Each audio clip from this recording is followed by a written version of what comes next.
ज़रा सोचिए, जिंदा रहने के लिए हर कुछ हफ्तों में खून चढ़वाना पड़े और ये हकीकत है उन हज़ारों लोगों की जो थैलेसीमिया से जूझ रहे हैं। आइए समझते हैं थैलेसीमिया क्या होता है और ये कैसे होता है। थैलेसीमिया एक जेनेटिक ब्लड डिसऑर्डर है जो generation to generation pass on होता है। इसमें शरीर के अंदर नॉर्मल हीमोग्लोबिन नहीं बन पाता। हीमोग्लोबिन आरबीसी के अंदर रहने वाला एक ऐसा प्रोटीन है जो ऑक्सीजन को लंग से शरीर के सभी हिस्सों तक ट्रांसफर करवाता है। इस बीमारी में अक्सर एबनॉर्मल हीमोग्लोबिन प्रोड्यूस होते हैं या फिर बहुत कम हीमोग्लोबिन प्रोड्यूस होते हैं, जिस वजह से बॉडी के अंदर एनीमिया की कंडीशन डेवलप होती है। अनीमिया यानी वो कंडीशन जिसके अंदर बॉडी के पास उतने हेल्दी आरबीसी नहीं होते जो कि ऑक्सीजन को प्रॉपर्ली टिश्यू तक सप्लाई करवा सकें। अब हम समझते हैं हीमोग्लोबिन कैसे काम करता है। हीमोग्लोबिन 4 चेन से बना होता है, 2 अल्फा चेन और 2 बीटा चेन। यदि इन चेन्स को बनाने वाले जीन्स के अंदर कोई भी म्यूटेशन या डिलीशन हो जाए तो उससे सामान्य संतुलन बिगड़ सकता है। ये निर्भर करता है कि किस चेन के ऊपर अफेक्ट हुआ है। यदि अल्फा चेन अफेक्टेड है तो उससे अल्फा थैलेसीमिया बोलेंगे और यदि बीटा चेन अफेक्टेड है तो उससे हम बीटा थैलेसीमिया बोलेंगे। अल्फा थैलेसीमिया में हीमोग्लोबिन की अल्फा ग्लोबिन चेन नहीं बन पाती और उसका कारण ये है कि 16 नंबर के क्रोमोसोम पे अल्फा ग्लोबिन चेन के जो दो जीन्स होते हैं HbA1 एंड HbA2 वो डिलीट हो जाते हैं। हमारे पास in total 4 alpha globin chain के जीन्स होते हैं, 2 from each parents. Alpha thalassemia की सीवियरिटी इस बात पर डिपेंड करती है कि इन 4 में से कितने जीन्स डिलीट हो गए हैं। अगर एक जीन डिलीट होगा तो उसे हम बोलेंगे साइलेंट कैरियर स्टेट, जिसमें इंसान को कोई भी सिम्टम्स नहीं होते and most of the time person को पता भी नहीं होता। और अगर 2 जीन्स डिलीट होंगे तो उसे हम बोलेंगे अल्फा थैलेसीमिया ट्रेट या अल्फा थैलेसीमिया माइनर, जिसमें इंसान को माइल्ड एनीमिया हो सकता है but most of the time वो नॉर्मल लाइफ ही जीता है।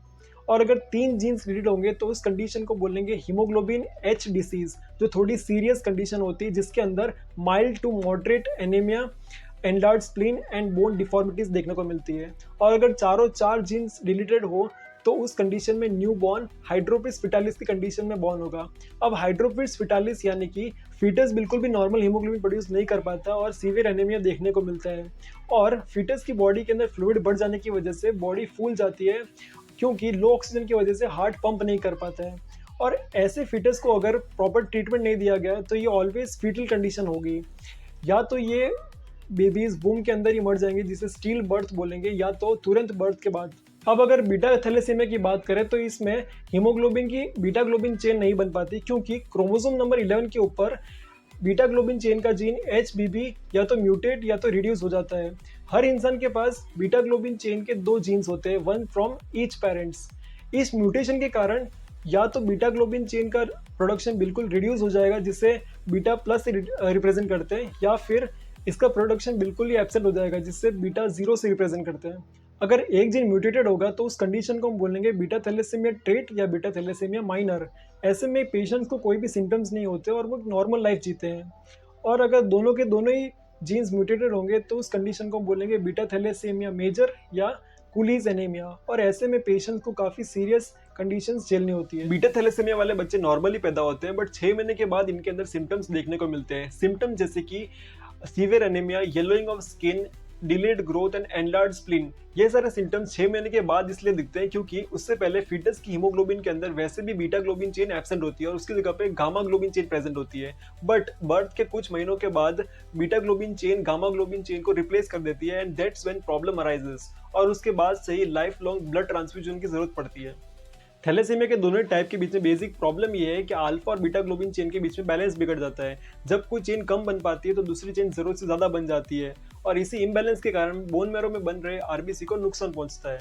जिस वजह से हेल्दी आरबीसी बन नहीं पाते हैं जिसे इनइफेक्टिव एरिथ्रोपोइसिस बोलते हैं।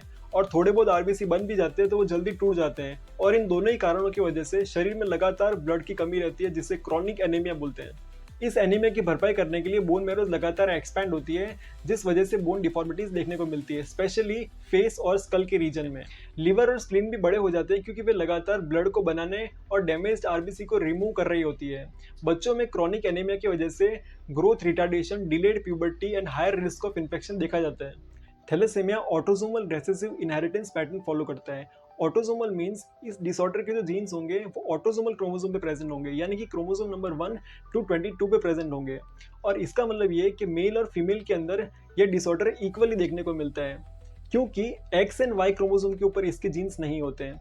एंड रेसेसिव का मीन्स दोनों ही पेरेंट्स से आने वाले जीन्स म्यूटेटेड होने चाहिए टू हैव दिस डिसऑर्डर।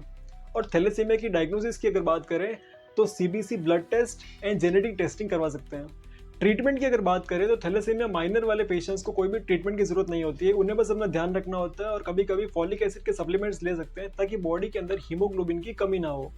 और थैलेसीमिया मेजर के पेशेंट्स को लाइफ लॉन्ग ट्रीटमेंट की जरूरत होती है, जैसे कि हर 2 से 5 हफ्तों में ब्लड ट्रांसफ्यूजन, ताकि बॉडी के अंदर 9 to 10 ग्राम्स पर डेसीलीटर का हीमोग्लोबिन मेंटेन रहे।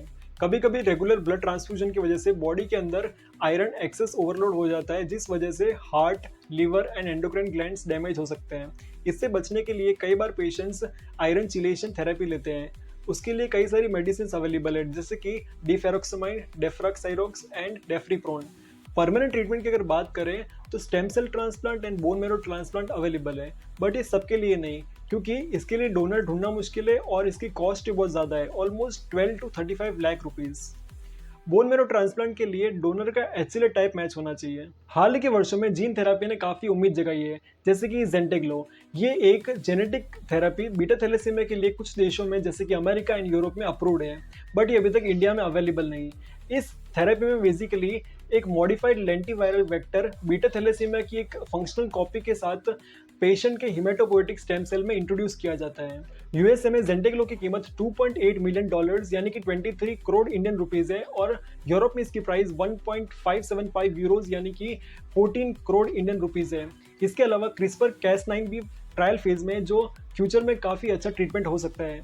सो थैलेसीमिया एक serious but manageable blood disorder है, जिसका जल्दी पता लगा के अच्छी ट्रीटमेंट करके पेशेंट को लॉन्ग और हेल्दी लाइफ दी जा सकती है। अपकमिंग ट्रीटमेंट्स एंड टेक्नोलॉजीज से थैलेसीमिया पेशेंट का फ्यूचर ब्राइट एक्सपेक्ट किया जा सकता है।